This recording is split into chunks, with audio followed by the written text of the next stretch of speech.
ഈ നട്ടുച്ചയ്ക്ക് വെയിലും കൊണ്ട് പോണത് ഒരു ഡൗട്ട് തീർക്കാനാണെന്ന് പറഞ്ഞാൽ നിങ്ങൾ വിശ്വസിക്കുമോ? എന്നാൽ വിശ്വസിക്കണം. ഈ പോത്ത് പോലെ കളിച്ച് നിൽക്കുന്നവൻ്റെ ഡൗട്ട് തീർക്കാനാണ് ഇക്കോലം വെയിലും കൊണ്ട് നമ്മൾ പോണത്. ബംഗ്ലാദേശുകാർ ബംഗാളികളാണോ? മധ്യപ്രദേശിൽ നിന്നാണോ മദ്യം ഉണ്ടാക്കുന്നത്? BUS ബസ്സാണെങ്കിൽ BUT ബുട്ട് നല്ല വായിക്കുക. ഇങ്ങനെ ദുനിയാവിൽ അറ്റില്ലാതെ കിടക്കുന്നതാണ് അവൻ്റെ സംശയങ്ങൾ.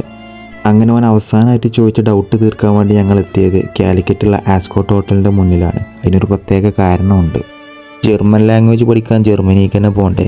ഇതേനി ഈ കുഞ്ഞു മനസ്സും വലിയ ശരീരമുള്ള യുവാവിൻ്റെ അവസാനത്തെ സംശയം. ഈ പെട്ടെന്ന് ജർമ്മനിക്ക് എന്താ ചെയ്യണ്ടേ? അവിടെ ചോദിച്ചോളൂ. അപ്പം മണിച്ചിട്ടുണ്ടാകുന്ന പോരോ പറ്റി മുഞ്ചിക്കണ പോരെ പോരെ. നമ്മൾ ഗ്യാരണ്ടി ആയിട്ടുള്ള ജോബ് വരും പറഞ്ഞിട്ട് വന്നതാണ്. ഓക്കെ, ഇരിക്കും. പിന്നെ എന്താ, ജോലി കൊടുക്കാമല്ലോ. നിങ്ങൾ +2 കംപ്ലീറ്റ് ചെയ്ത കുട്ടിയാണെങ്കിൽ നിങ്ങൾക്ക് വേണ്ടി ഒരു പാത്വേ ക്രിയേറ്റ് ചെയ്തിട്ടുണ്ട്. നിങ്ങൾ ജോർജിയ, അൽബേനിയ പോലത്തെ യൂറോപ്യൻ കൺട്രീസിൽ നിങ്ങൾ 3-4 വർഷം ബാച്ചിലേഴ്സ് പഠിക്കുവാണെങ്കിൽ പഠനം കഴിഞ്ഞ ഉടനെ തന്നെ നമുക്ക് എന്ത് ചെയ്യാം, കൺഫേം ആയിട്ട് നിങ്ങൾക്ക് ജർമ്മനിയിൽ പ്ലേസ്മെൻറ്റ് കൊടുക്കാൻ പറ്റും. ഇതിനാകെ നമ്മൾ 3 കണ്ടീഷൻസേ പറയുന്നുള്ളൂ. നിങ്ങൾ പഠനം കംപ്ലീറ്റ് ചെയ്യണം, ലൈക്ക് കോഴ്സ് കംപ്ലീറ്റ് ചെയ്യണം, സപ്ലി കാര്യങ്ങളൊന്നും പാടില്ല. രണ്ടാമത്തെ കണ്ടീഷൻ എന്ന് പറയുന്നത്, ഇതിൻ്റെ കൂടെ നമ്മൾ ജർമ്മൻ ലാംഗ്വേജ് ട്രെയിനിങ് ചെയ്യുന്നുണ്ട്. അത് പ്രോപ്പറായി അറ്റൻഡ് ചെയ്തിട്ട് ഈ 3-4 വർഷം കൊണ്ട് ജർമ്മൻ ലാംഗ്വേജ് പഠിച്ചെടുക്കാം. മൂന്നാമത്തെ കണ്ടീഷൻ എന്ന് പറയുന്നത്, അവിടെ പോയി പ്രശ്നങ്ങളൊന്നും ഉണ്ടാക്കാൻ പാടില്ല, അവിടെ കച്ചറ ഉണ്ടാക്കാതെ പ്രോപ്പറായി നിങ്ങൾ പഠിച്ചിട്ട് പോകാം.